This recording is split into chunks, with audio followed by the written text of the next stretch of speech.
US investment green card. $800,000 must have legally documented money. Exit period after 3 years. Shuda LP 6302946180. ఖచ్చితంగా మా civil supplies కార్పొరేషన్ని ఫైనాన్షియల్గా stable చేయబోతున్నాం. రాబోయే మార్చి కల్లా కనీసం 10,000 కోట్ల రూపాయలు బకాయిలు తగ్గించడానికి ఒక ప్రణాళిక సిద్ధం చేసుకున్నాం. బ్యాంకులకి చెల్లించాల్సింది ఉంది. తప్పకుండా వాళ్ళకి ప్రాధాన్యత ఇచ్చి వాళ్ళు కూడా రాబోయే రోజుల్లో రైతులను ఆదుకోవడానికి ముందొచ్చి క్రెడిట్ ఫెసిలిటీస్ ఎక్స్టెండ్ చేసే విధంగా బ్యాంకర్స్ని, ఫైనాన్షియల్ ఇన్స్టిట్యూషన్స్ అందరిని కూడా సహకరించమని నేను కోరుతున్నాను. ఎందుకంటే చాలా నిజాయితీగా పనిచేస్తాం.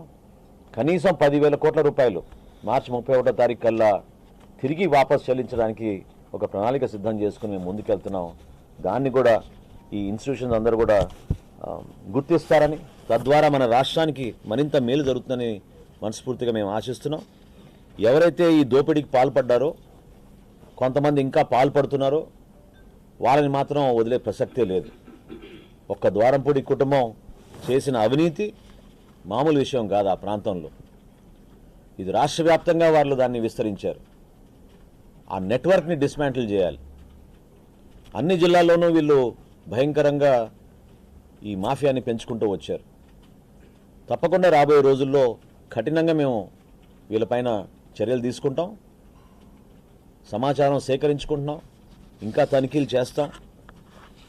ఈ వ్యవస్థ మాత్రం ప్రక్షాళన జరిగే వరకు ఒక ప్రణాళిక సిద్ధం చేసుకుని రాష్ట్ర ప్రజలకి మేలు చేసే విధంగా మేము ముందుకెళ్తాం. Thank you.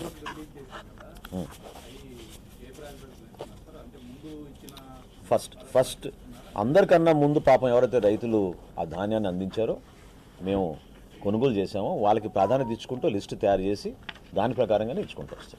ఇప్పటివరకు మీరు స్కామ్ కొంత వెలికి తీశారు కదా సార్, ఇందులో మాజీ సివిల్ సప్లై మంత్రి పాత్ర ఎలా ఉంది, అదేవిధంగా ద్వారంపూడి చంద్రశేఖర్ పాత్ర వ్యక్తిగతంగా పేర్ల గురించి సంబోధించడం ఇది సమయం కాదు. ఖచ్చితంగా సిఐడి ఎంక్వైరీ లేదా స్థానికంగా ఉన్న కలెక్టర్ గారికి ప్రస్తుతం బాధ్యతలు అప్పచెప్పాం. వాళ్ళు మాకు అందించిన వివరాలని బట్టి తప్పకుండా మేము ఫర్దర్ స్టెప్స్ మేము తీసుకుంటాం. అందరూ ఎవరైతే ఈ వ్యవస్థలో భాగస్వాములు అయిపోయారో, ఎవరైతే అడ్డగోలుగా దోచేశారో, అక్రమంగా పేదవాడి పొట్టగొట్టి వీళ్ళు సంపాదించారో ఎవరిని వదిలే ప్రసక్తే లేదు. కఠినంగా వ్యవహరిస్తాం. అది మా బాధ్యత, మా విధి. డెఫినెట్గా చేస్తాం. చాలామందికి ఆల్రెడీ తెలుసు ఆ పేర్లు. అధికారికంగా మేము చెప్తాం కొన్ని రోజుల తర్వాత. చెప్తాం. లేదండి, ఇంకా ముందు మేము మా ప్రక్రియ మేము పూర్తి చేసిన తర్వాత చేస్తాం. ఒక్కొక్క ప్రశ్న తీసుకుందాం. సారీ, ఒక్క నిమిషం చెప్పండి. అవునండి, మేము ఆల్రెడీ టెండర్లు పిలిచామండి. ఎందుకంటే దుర్మార్గంగా వాళ్ళు వ్యవహరించారు. చాలా నెలల నుంచి పాపం ప్రజలు ఎదురు చూస్తున్న కందిపప్పు కానీ పంచదార కానీ వాళ్ళు సరఫరా చేయలేకపోయారు. ఆ చర్యలు చేపట్టాం. బహుశా ఇంకా నెల రోజుల్లో అది ఒక స్టేబుల్గా అయ్యేటట్టు మేము చేస్తాం. సారీ, ఒక్క నిమిషం.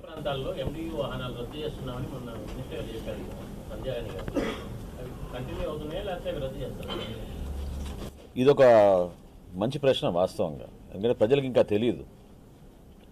ఈ మాఫియాలో ప్రధాన భాగస్వాములు ఈ ఎండిఓ యూనిట్లు.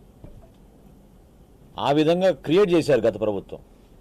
దాదాపు 1,500 కోట్ల ఆర్థిక నష్టం కలిగే విధంగా మన కార్పొరేషన్కి 9,260 మొబైల్ డిస్పెన్సింగ్ యూనిట్లు కొన్నారు వీళ్ళు. 9,260 మొబైల్ డిస్పెన్సింగ్ యూనిట్ కొని ప్రతి నెల మేము 27,000 రూపాయలు వెచ్చిస్తున్నాం దానికి, ఒక్కొక్క యూనిట్కి. ఇంతకన్నా అన్యాయం ఉండదు. ఉన్న వ్యవస్థని ఇంకా బలపరచాలి. కేంద్ర ప్రభుత్వం ఇచ్చిన నిధుల్ని మనం సక్రమంగా వాడుకోవాలి. అంతేగాని 2027 వరకు కాంట్రాక్ట్ సైన్ చేసి 1,500 కోట్ల రూపాయలు ఆర్థికంగా నష్టం కలిగించే విధంగా కార్పొరేషన్ తీసుకున్న మూర్ఖమైన నిర్ణయం అది.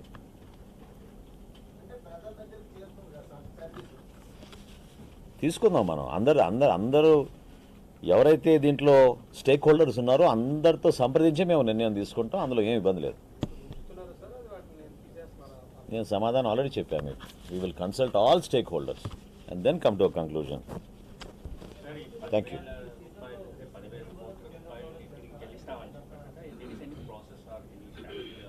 There are statutory payments that we have to make.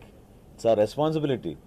ఖచ్చితంగా మేము ఫైనాన్షియల్గా స్టేబుల్గా ఉండి ఒక మంచి మెసేజ్ తీసుకెళ్లే విధంగా ఒక బాధ్యతతోటి, of course with the support of the state government, తప్పకుండా ఈ బ్యాంకర్స్కి, ఫైనాన్షియల్ ఇన్స్టిట్యూషన్స్కి సివిల్ సప్లైస్ కార్పొరేషన్ ఆంధ్రప్రదేశ్లో అద్భుతంగా పనిచేస్తోంది, ఒక నమ్మకంతో వీళ్ళకి మనం క్రెడిట్ ఫెసిలిటీస్ అందించవచ్చు అనే విధంగా మార్చ్ కల్లా మేము తీసుకొస్తాం. అదే ఈ 3,000 కోట్లు ఆల్రెడీ రిలీజ్ అయింది.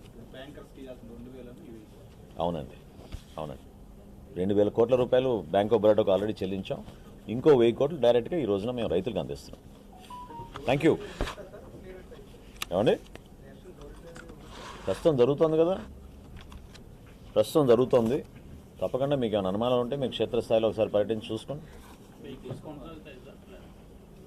చెప్పింది అదేగా, we'll consult all stakeholders. విస్తృతంగా దీని గురించి చర్చించి ఒక నివేదిక మేము సిద్ధం చేసి మా క్యాబినెట్ ఒక నిర్ణయం తీసుకుంటుంది. సార్, అన్ని జిల్లాల్లో ఎంతమంది ఫార్మర్స్కి 1,000 కోట్లు 50,000 రైతులకండి. ఈ 1,000 కోట్లు 49,989 రైతులు, 49,989 మంది రైతులకి ఈ 1,000 కోట్ల రూపాయలు ఆర్థికంగా మా బాధ్యతగా మేము వాళ్ళకి అప్పచెప్పాం. రాబోయే పంటకి ఎక్కడ కూడా ఇబ్బంది కలగకుండా తగిన చర్యలు తీసుకునే విధంగా మా వంతు మేము ప్రభుత్వం నుంచి ముఖ్యమంత్రి గారు సహకరించారు కాబట్టి సాధ్యమైంది.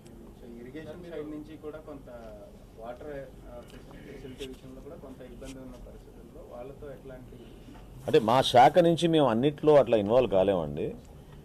మొన్న తూర్పుగోదావరి జిల్లా పర్యటనలో భాగంగా కొంతమంది కౌలు రైతులు మాకు ఒక సమస్య తీసుకొచ్చారు. ఏంటంటే కల్లాల గురించి వాళ్ళు బాగా ఇబ్బంది పడుతున్నామని. సో స్థానికంగా కల్లాలు ఏర్పాటు చేయడానికి కలెక్టర్ గారిని పోరంబోకు భూములు, ఇతర భూములు ఐడెంటిఫై చేయమని చెప్పాం. మా శాఖ నుంచి వీలైతే మేము టార్పాలిన్స్ మేము సబ్సిడీ రూపంలో రైతులకు అందిద్దామని ఒక నిర్ణయం తీసుకున్నాం.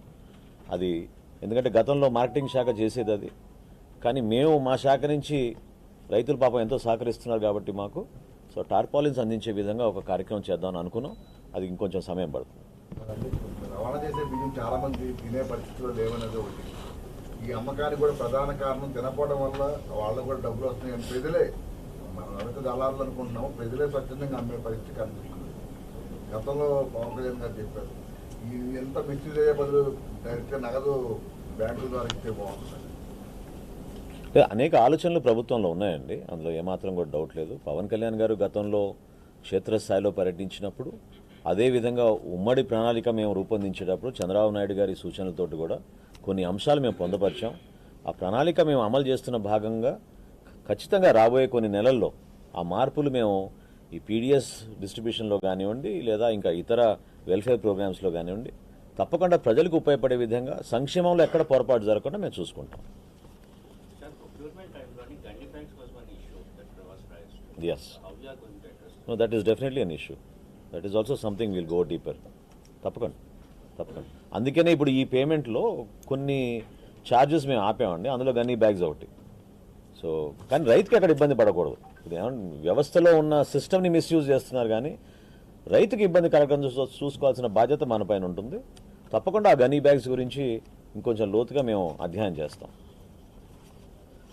Thank you. అండ్ మీ అందరికీ ప్లీజ్ జాయిన్ సిద్ధార్థ్ జైన్ గారు, అండ్ ఆఫ్ కోర్స్ వీరపండ్యన్ గారు has been here, and we need all your support రాబోయే రోజుల్లో కూడా. Thank you.